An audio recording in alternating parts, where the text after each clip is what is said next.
நம்ம கிச்சன்ல நீங்க நம்ம என்ன பண்ண போறோம்னா பருப்பு உருண்டையை வச்சு குழம்பு பண்ண போறோம்.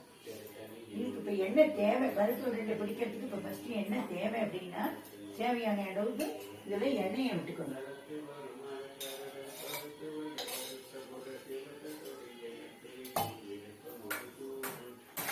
எண்ணெய் விட்டுட்டு இப்ப நம்ம கடுகு தாளிக்கணும். கடுகு பொரிக்கிறதுக்குள்ள நான் சொல்றேன், இந்த மாரி ஒரு விழுது பேஸ்ட் ஒன்று அரைச்சி வச்சுக்கணும். இது 1.25 அழகு தோரம் பருப்பு, 1/4 அழகு கடலை பருப்பு, ஒரு 7-8 மிளகாய் வத்தல் காம்பை கிள்ளிண்டு இது ஒரு 3 hours நல்லா ஊற வைக்கணும். ஊற வச்சு அப்படித்தான் கோர்ஸா அரைக்கணும். இதுல உப்பு மஞ்சள் பொடியை போட்டு வெங்காயம் ஜாத்தியும் விட்டு நல்ல கோர்ஸ் பேஸ்டா அரைச்சிக்கணும். அந்த மாதிரி தான் நான் அரைச்சி வச்சிருக்கேன். 3 hours பருப்பு ஊறும் போது பருப்பு நல்லா மலர்ந்து வரும், நல்லா காணும்.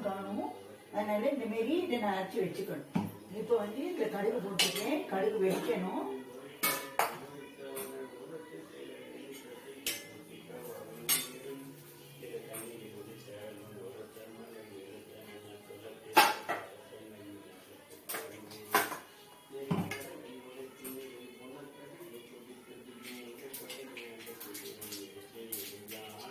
கடுகு வெடிக்க ஆரம்பிச்சிருச்சு. இதுல நம்ம இந்த அளவுக்கு அரைச்ச அளவுக்கு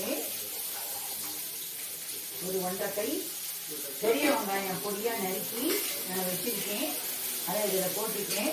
அது வதங்குற அளவுக்கு அதுக்கு அந்த வெங்காயத்துக்கு தேவையான சால்ட்டு உப்பு நம்ம போட்டுக்கணும். உப்பை போட்டு நம்ம நல்லா ஒரு அரை வதக்கு வதக்கணும். அரை வேக்காடு வதக்கணும் இந்த வெங்காயம். இது அரை வதக்கு வதங்கட்டும், வெயிட் பண்ணுவோம்.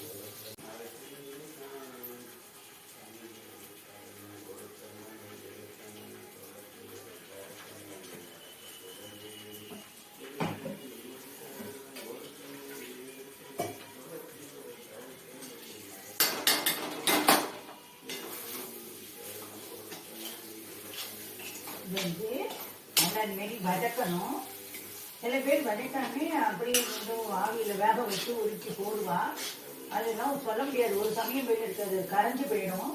இப்ப நம்ம இப்படி வதக்கிட்டு இருக்கும் போது இதுல ஒரு 2 டேபிள் ஸ்பூன் அளவுக்கு அரிசி மாவு போட்டுக்கணும்.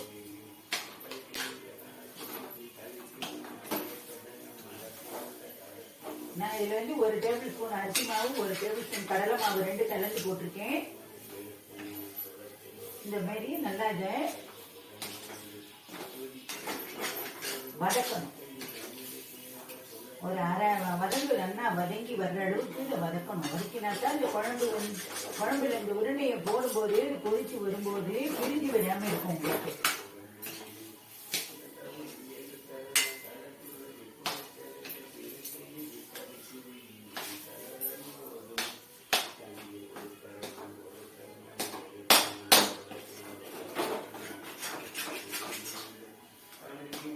இது இப்போ வதங்கிடுச்சு. நல்லா ஆஃப் பண்ணிட்டேன்னா இந்த மாரி அரை வதங்கு வதங்கியாச்சு.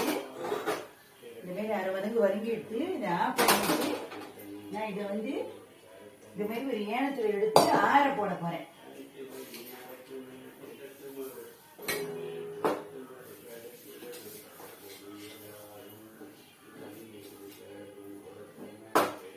இது ஆற போட்டு இதை நல்லா கையில ஒரு எண்ணெயை தொட்டுண்டோ இல்லை தண்ணியை தொட்டுண்டோ இதை நல்லா நமக்கு தேவையான சைஸ்ல உருண்டை பிடிச்சி ஆவியில இட்லி ஸ்டீமர்ல இட்லி குக்கர்ல வச்சு ஆவியில ஒரு 10 நிமிஷம் வேக வைக்கணும். இது நல்லா ஆறட்டும், அப்புறம் அதுக்கு கண்டினியூ பண்ணலாம்.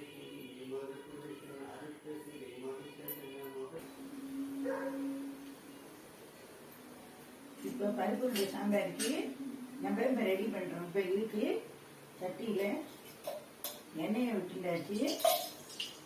எண்ணெய் காஞ்ச உடனே இதுக்கு என்ன தேவை அப்படின்னா கடுகு, வெந்தயம், ஜீரகம், மிளகாய் வத்தல் இதை போடுறோம். தாளிக்கிறதுக்கு கடுகு போட்டாச்சு, ஜீரகம் போட்டாச்சு, 2 வெந்தயம், 2 மிளகாய் வத்தல். இப்போ அதுக்கு கருவேப்பிலை எல்லாத்தையும் போட்டு கடுகு வடித்து கருவேப்பிலை நல்லா பொரியணும். பொரிஞ்ச உடனே தக்காளி பழம் போடணும்.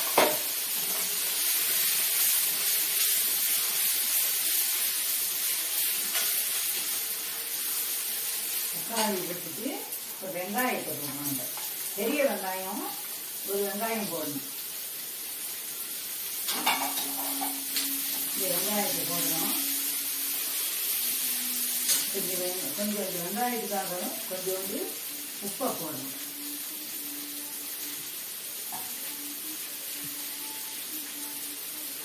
உப்பு போட்டு வெங்காயம் ஒரு அரை வதங்கும். கண்ணாடி பழம் வந்தா போதும்.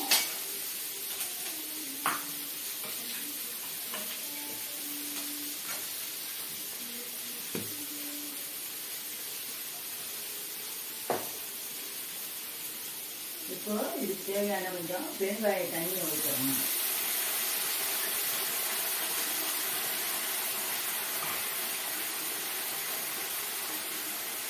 மஞ்சள் தூள் போடணும். இந்த சாம்பாருக்கு தேவையான மஞ்சள் தூள் போட்டேன். அப்புறம் இது தனி மிளகாய் தூள் காஷ்மீரி தூள் சேர்த்து அரைச்ச பவுடரு இதில் ஒரு ஸ்பூன் போடணும். அப்புறம் சாம்பாருக்கு தேவையான காரம் வேணுங்கிறதுக்காக ஒரு 2.5 ஸ்பூனுக்கு சாம்பார் பவுடர் போடும்.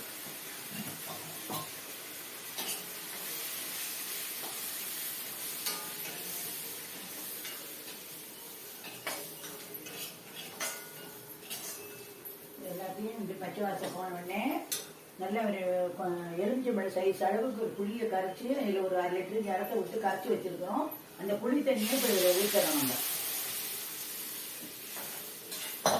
ஊற்றிட்டு இதுக்கு கொஞ்சம் எடுத்து கொடுக்கறதுக்காக கொஞ்சோண்டு ஒரு 2 கொட்டைப்பால் அளவுக்கு வெல்லம் போடுறோம். சாம்பாருக்கு தேவையான உப்பை போடுறோம். இந்த சாம்பார் நல்லா கொதி வரணும்.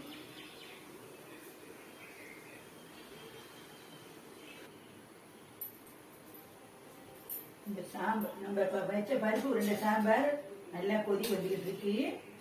இப்போ நம்ம இந்த பிடிச்சி வேக வச்சோம் இல்லையா, இட்லி பானையில் வச்சு ஆவியில் வேக விடணும்னு சொன்னோம் இல்லையா, அது ஒரு 15 நிமிஷம் நல்லா வெந்து இந்த தட்டில் கொட்டிடணும்னா இந்த மாதிரி நல்லா சூடாறி ஆவி அடங்கின உடனே இது இப்போ இந்த சாம்பார் நல்லா கொதிக்குது. பருப்பு உருண்டை சாம்பாருக்கு இப்போ இந்த உருண்டையை ஒன்னொன்னா அப்படி போடணும்.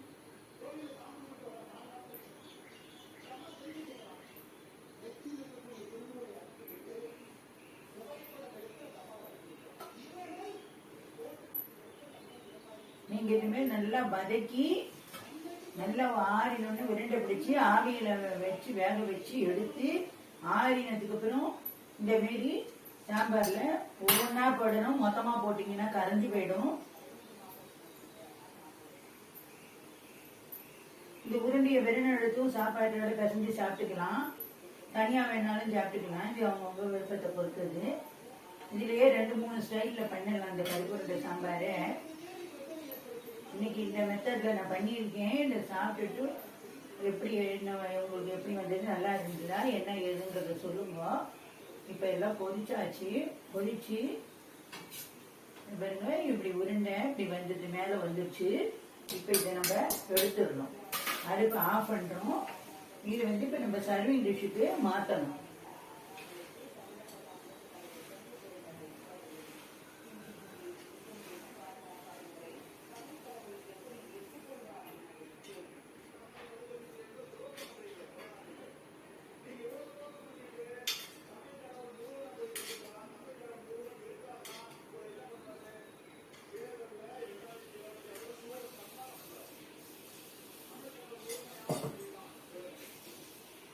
இப்போ பருப்பு உருண்டை சாம்பார் ரெடி ஆயிடுச்சு. நீங்களும் இதே மாதிரி பண்ணி பாருங்க.